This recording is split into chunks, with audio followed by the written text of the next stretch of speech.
As it is seemingly every year, manufacturers are introducing new updates to their existing cars or bringing a brand new car altogether to try and stay at the front of the grid. This past season, we saw Aston Martin, Corvette, and Ford all roll out brand new or significantly updated cars, and 2025 will be no different, with a number of cars seeing significant updates, as well as the highly anticipated debut of the Aston Martin Valkyrie. Let's start right there with the Aston Martin Valkyrie, shall we? Back in 2023, Aston Martin finally committed to going prototype racing again after a number of years of being on the fence. And they aren't just going to be bringing any old Aston Martin to the grid, no. The Valkyrie is a beast and was developed in collaboration with the Red Bull Formula One team. The result is an absolute monster, which features a naturally aspirated V12 engine and also includes road legal and track day only variants. Now the car, which is built to the hypercar regulations, is going to be debuting in the WEC season opener before making its Imsa debut at Sebring. All signs point to this being a fan favorite on the grid with that aforementioned V12 engine. I mean, listen to this thing.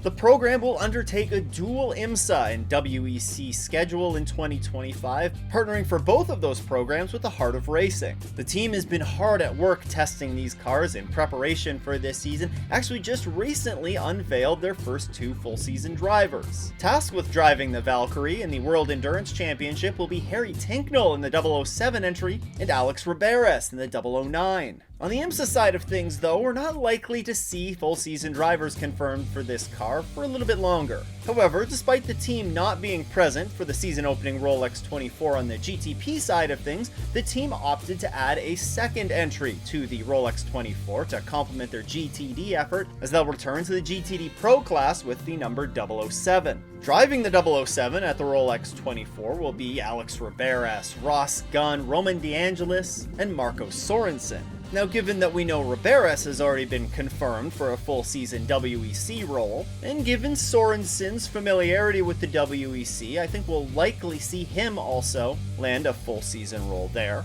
That leaves us with two drivers in DeAngelis and Gunn who have significant amount of experience. They've both raced in Imsa for at least 4 seasons. And I think it gives us a bit of a clue as to who those two full season drivers will be on the Imsa side of things for the Valkyrie. But regardless of who's tagged to get in and drive the Valkyrie in 2025, it's coming, and it's going to make its long-anticipated Imsa debut in round 2 at Sebring. Now, speaking of cars making their debut, it feels like just yesterday that we were talking about the M4 GT3 making its global debut, and now all of a sudden, we're talking about an Evo kit being rolled out for it. Yes, the BMW M4 is set for an Evo upgrade in 2025, and since making its Imsa debut just a few seasons ago, it's captured a dominant championship win in the GTD class with Paul Miller Racing, and it's gone on to also win a race in every season that it's competed. I also kind of view this car as a bit of an iconic one, as I see this car as being at the very beginning of this new wave of GT3 car rollouts that we've seen. And now with this development of the M4 Evo kit, it's going to help that big wave continue. Now the Evo kit for the M4 was unveiled earlier this year at the Nürburgring 24 Hours, with the main focus of the upgrades being on drivability, efficiency, and reliability, as opposed to seeking outright performance gains. I mean, one of the key updates that this car brings is larger brakes. Braking issues have plagued this car, essentially from the word go, and these upgrades will help resolve many of these issues. Is it going to provide more outright pace in the car? Probably unlikely, but it is going to provide a significant reliability upgrade as well. These kind of updates are also part of a recent trend, as manufacturers are looking to build cars which are easier for AM drivers to jump into and be in their optimal performance window, as opposed to just building a car for absolutely maximum outright pace. And while it might just be an Evo kit, these upgrades are going to help improve one of the already strongest GT3 cars on the grid. And recently at the Imsa sanction test, Paul Miller Racing publicly debuted the M4 GT3 Evo updates. And while I couldn't find any public comments from after the test, BMW M Motorsports director Andreas Roos did have a pre-test comment that the plan is to run the upgrades everywhere starting next year. Now, it is worth noting that there will be an additional BMW M4 GT3 Evo on the IMSA grid next year, as Paul Miller Racing will add an additional GTD Pro entry to bring their total number of cars to 2, and this is in addition to the Turner Motorsports single car entry in GTD. I'll also note that this isn't the only M4 that's seeing an Evo kit this year in IMSA, as the M4 GT4 that runs in the Michelin Pilot Challenge will also see an Evo kit for this year, and it was actually just recently confirmed that Autotechnic Racing will run the car in both the Michelin Pilot Challenge as well as the VP Sports Car Challenge. BMW's been hard at work developing updates for their various cars, as their LMDH effort is also going to see an update. The M Hybrid V8, which debuted in the 2023 season and has a couple of victories under its belt, also had some updates in the IMSA sanctioned test at Daytona. I think it's safe to say that this is a car that's lacked a bit in performance, especially comparing them to their other competitors in the GTP class. These upgrades are going to look to change that.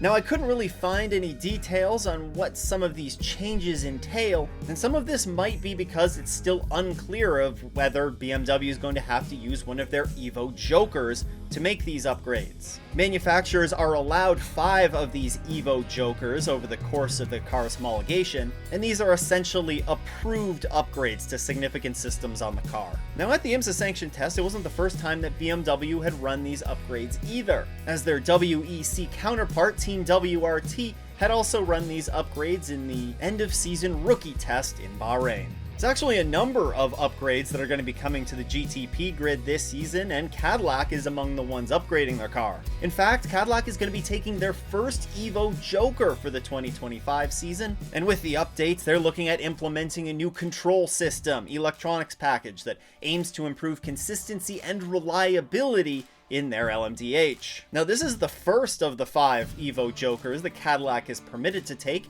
after they didn't make a single upgrade following the debut season. At the recent Daytona test, Cadillac put these updates through their paces, completing a total of 866 laps with 9 different drivers, and one of those drivers, Earl Bamber, said, "The whole program is stepping up every single year, and it's great that Cadillac continues to progress and develop and push the envelope. With this Evo Joker, it will continue to help us be more successful." All 3 V Series.Rs competing in IMSA next season will get this electronics upgrade, making their race debut at the season opening Rolex 24. And then there's Porsche. Porsche have announced that they'll be using their second Evo Joker for their 963 after using the first one ahead of the 2024 season. The updates, which will focus on front suspension, will give the teams more setup flexibility and give engineers more adjustment options to fine-tune the car's performance. These new components have already been pretty extensively tested, both at Road Atlanta in a test that they did there, as well as at the IMSA sanction test at Daytona. And these upgrades are expected to be a little bit more helpful at some of the rougher tracks that IMSA visits, tracks like Sebring and at Detroit. And all reports right now indicate that all of the testing has gone smoothly, and we can expect all 4 of the Porsche 963s at the Rolex 24 to be fitted with these upgrades. With Porsche bringing another round of updates to their 963, it certainly lends to them building off their strong 2024 season